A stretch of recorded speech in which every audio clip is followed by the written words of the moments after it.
Hello dear students and welcome back to my channel. आज की हमारी वीडियो में हम डिस्कस करेंगे inter first year English practical exam details. As you know, practical exam date आ चुकी है for the year 2025, that is 31st January 2025। Let us see how marks are allotted for the practical exam.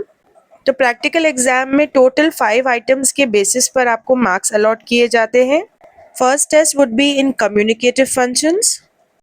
This is for 4 marks and इसमें teacher आपको कोई भी एक situation देंगे question में जिसका रिस्पॉन्स आपको इंग्लिश में देना है।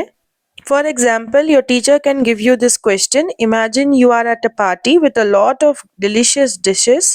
Talk about one eatable item that you like the most. यानी कि कोई ऐसा खाने का आइटम जो आपको सबसे ज्यादा पसंद है, उसके बारे में आपको बात करना है। तो ये एग्जाम ऑलरेडी कंडक्ट किया जा चुका है by your teacher. Second one is jam, just a minute. इसमें हैंडबुक में से टीचर एक टॉपिक अलॉट करते हैं स्टूडेंट्स को and student has to speak on that topic for just a minute. ये एग्जाम भी आपके टीचर ने ऑलरेडी कंडक्ट किया है कॉलेज में। For example, she can give you the topic my favourite subject, a visit to the zoo और Mother's Day और Independence Day, anything you can speak about.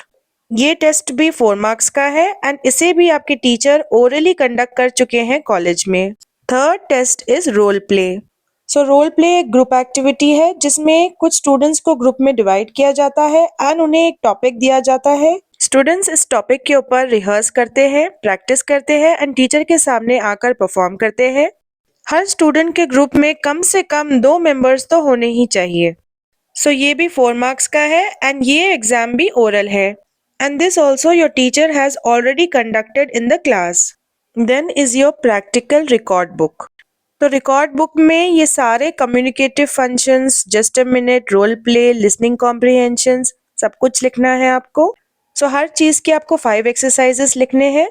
On my channel you can find complete English practical record book with the answers. अगर आपने record नहीं किया है then do check the link given in the comment section and complete your record. So practical record तो आपको लिखकर ही submit करना है and this is also for 4 marks and already in all the colleges teachers have collected this practical record book. अब जिन students ने अभी तक ये रिकॉर्ड बुक नहीं दी है वो कल तक दे सकते हैं।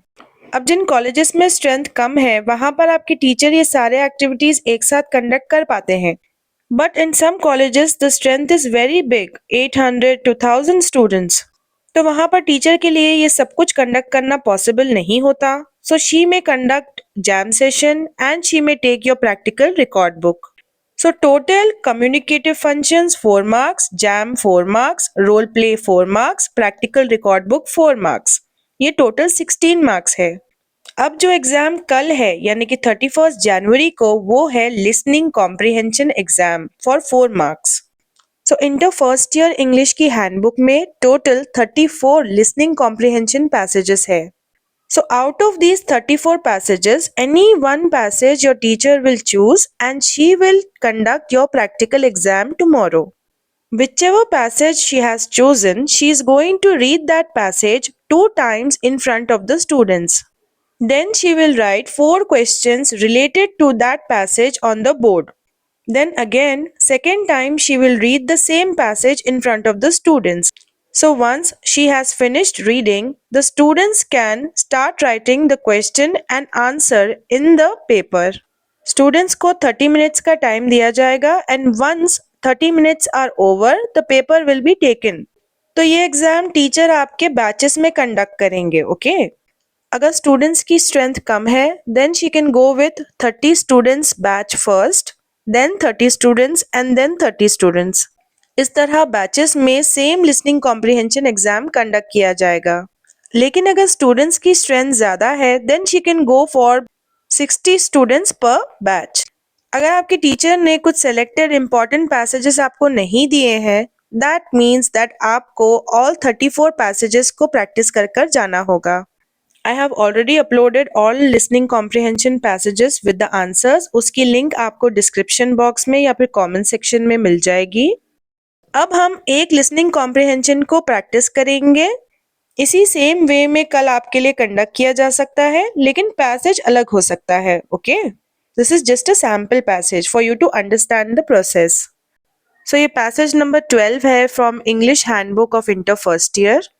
मैं आपको ये पैसेज एक्सप्लेन भी करूंगी, लेकिन आपके एग्जाम में ये पैसेज एक्सप्लेन नहीं किया जाएगा, ओके?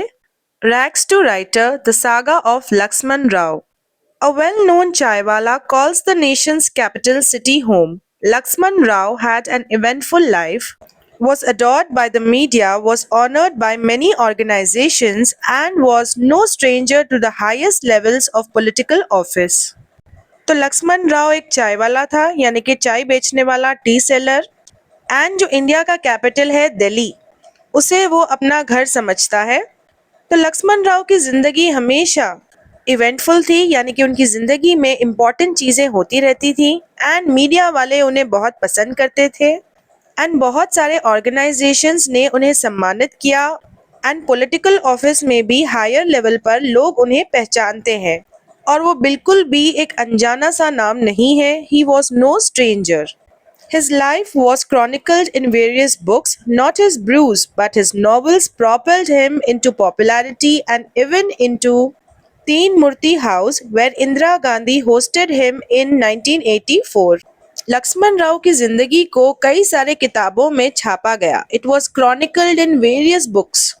वो सिर्फ अपने ब्रूज की वजह से फेमस नहीं हुए, ब्रूज यानी कि उनकी उबलती हुई चाय या फिर कॉफी, बल्कि वो तो फेमस अपने नॉवेल्स की वजह से हुए। Novels propelled him into popularity. Propelled means push forward. Novels ने उन्हें आगे बढ़ाया पॉपुलैरिटी यानी कि फेमस होने में। वो इतने फेमस हो गए थे कि तीन मूर्ति एक घर है जो कि उनके नाम पर रखा गया, जहां पर इंदिरा गांधी ने उनका स्वागत किया। She hosted him in 1984। Teen Murti house was named after him. उनके नाम पर तीन मूर्ति हाउस रखा गया। अब इस हाउस में लीडर्स रहते थे, तो इतनी बड़ी जगह पर उनका वेलकम किया गया लक्ष्मण राव का। He is now the author of 25 publications in Hindi, which includes novels and plays, and he has garnered honors from non-governmental organizations and literary groups. तो लक्ष्मण राव ने 25 बुक्स लिखी हैं हिंदी में, जिसमें उनके नॉवेल्स भी है, प्लेस भी है, जिनके लिए उन्हें सम्मान मिला है नॉन गवर्नमेंटल ऑर्गेनाइजेशन से, यानी कि एनजीओ से। ये वो ग्रुप्स होते हैं जो कि लोगों की मदद करते हैं, लेकिन ये गवर्नमेंट का हिस्सा नहीं होते। एंड उन्हें सम्मान मिला है लिटरेरी ग्रुप से। एक लिटरेरी ग्रुप वो होता है जहाँ पर लोग लिखना और पढ़ना पसंद करते हैं, ऐसा ग्रुप होता है लोगों का।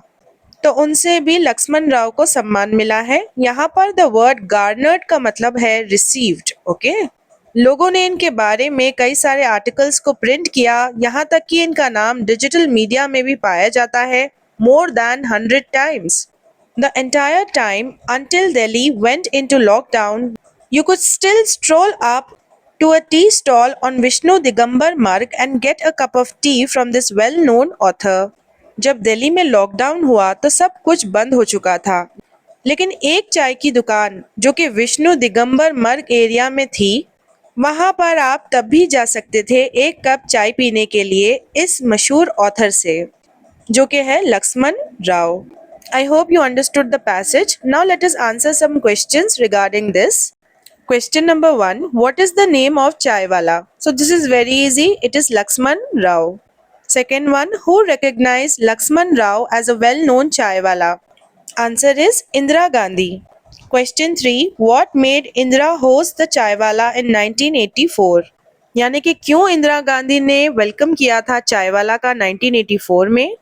Answer is being a celebrated author, क्योंकि वे एक मशहूर ऑथर थे, इसी वजह से उनका वेलकम किया गया था। Question 4. How many books did the chaiwala publish? Answer is 25 books. Question 5. Where was the tea stall located in Delhi? Answer is Vishnu Digambar Marg. So your teacher will only give you 4 questions on the board, students. Now you can have a look at the answers, students. So बस इसी तरीके से आपका listening comprehension exam finish हो जाएगा. Only 10 minutes are enough for this exam, but you will get 30 minutes.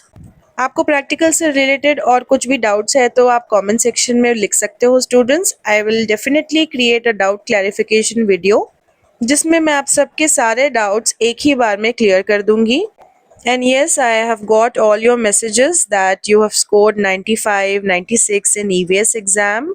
And some students are still worried that whether they will pass or not in the EVS exam. So as I have already said that it is a compulsory exam. If you have attended it, then definitely you will be passed. No one fails in EVS exam. Don't forget to check my playlist given in the comment section.